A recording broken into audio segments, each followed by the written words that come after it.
think we can probably start having a quick history lesson on the history of golf clubs and golf balls before we get round to the basics of collecting the kind of era of hickories that that you'll find the most playable clubs and the most readily available.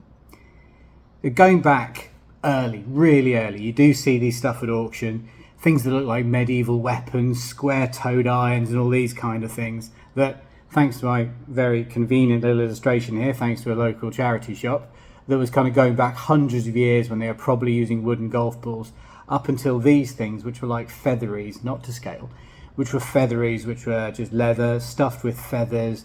They were using those for like hundreds of years. These were the golf balls that people were using. And they would have been like, there you see paintings of Mary Queen of Scots with golf clubs and stuff like that. Probably my oldest golf club is one of these sorts of long nose clubs. This is just a putter.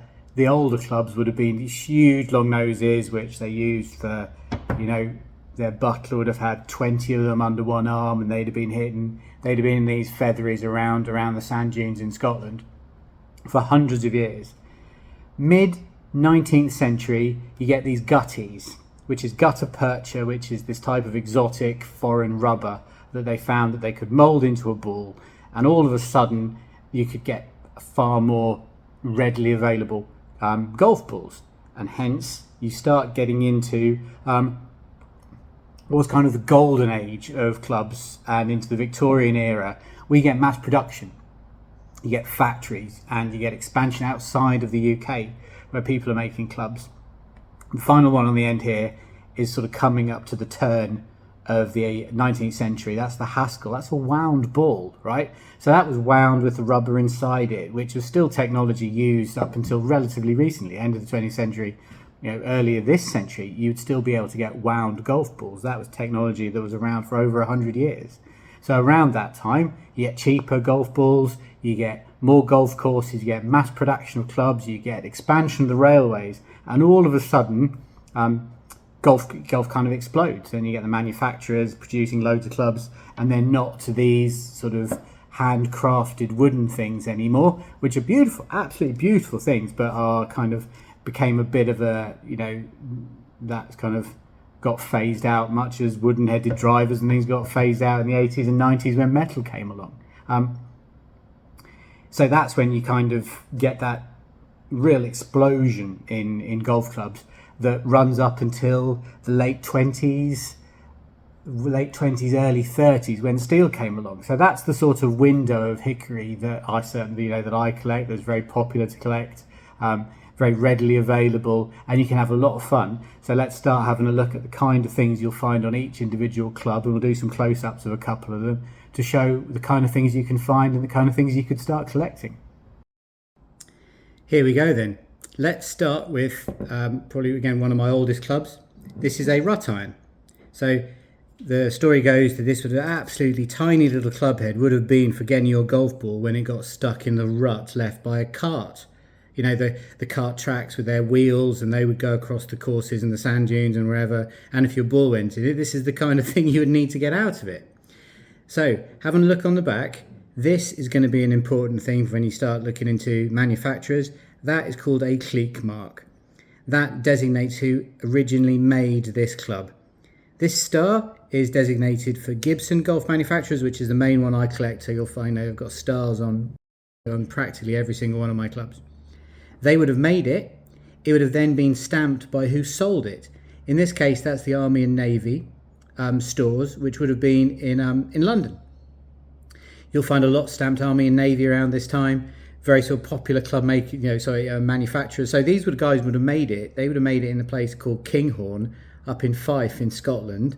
It would have been sent down to these guys who would stamp it in London and then sell it. That would be like their advert on the back of the club.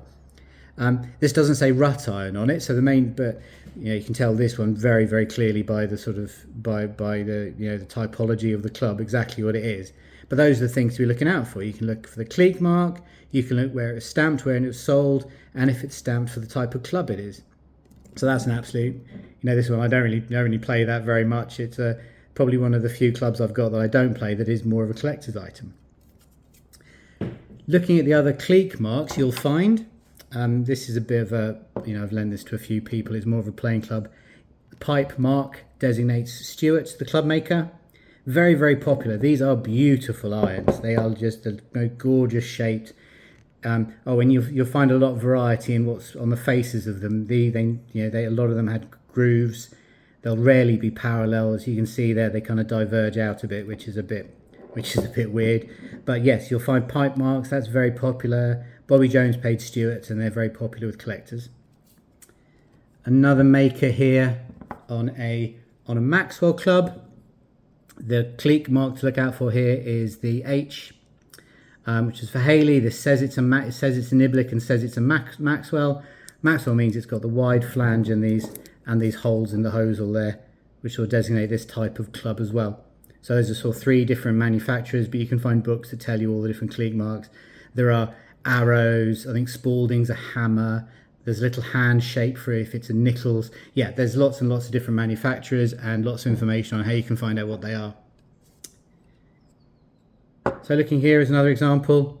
The star means it's Gibson. This would have been so made in Scotland, sold at Walton Heath by James Braid. It's an approaching cleek is the name of the club, and this is also a James Braid signature model. So having signature models for things isn't a modern invention. That's going back 100 odd years when they were putting their names on it, knowing that a named golfer would sell a brand. So you had Taylor had his name on clubs. Varden would have had his name on clubs. So it would have been a signature model for that player who would have been popular, and presumably all his fans would have bought them. Looking at where this one was made, it's very difficult to make out. You're just going to take my word for it. But this one was stamped, so it was made up in, made in Scotland. This is a Gibson, but it was stamped a shop in Jersey, which was still a sports shop when I was growing up and buying squash balls and things there, right? It was still a sports shop, and this was sold there over 100 years ago, and this was so badly pitted when I found it. I had to hack down through a lot of rust to get at it, and there's a beautiful playable mid-iron. But yeah, there's a lovely Jersey connection there. There's also a Jersey connection on another of my favourites here. So this is another Gibson, but this is stamped E. Ray Ganton. So that was Ted Ray, one of the golfers from the greatest game ever played. And this is how you can help you date clubs as well, because you'll be able to find the date of when he took over as pro at Ganton, and it was sold out of his shop there because he took over from Harry Varden. I think he got the job on Varden's recommendation. So there's another nice link there to a couple of Jersey guys, and it's also a lovely, lovely mid-iron. We'll get later on into all the different types of club, but this is a particular favourite of mine that's got this little notch there. It's got a lovely bit around the hosel. But yeah, it's a great shaped iron and beautiful player.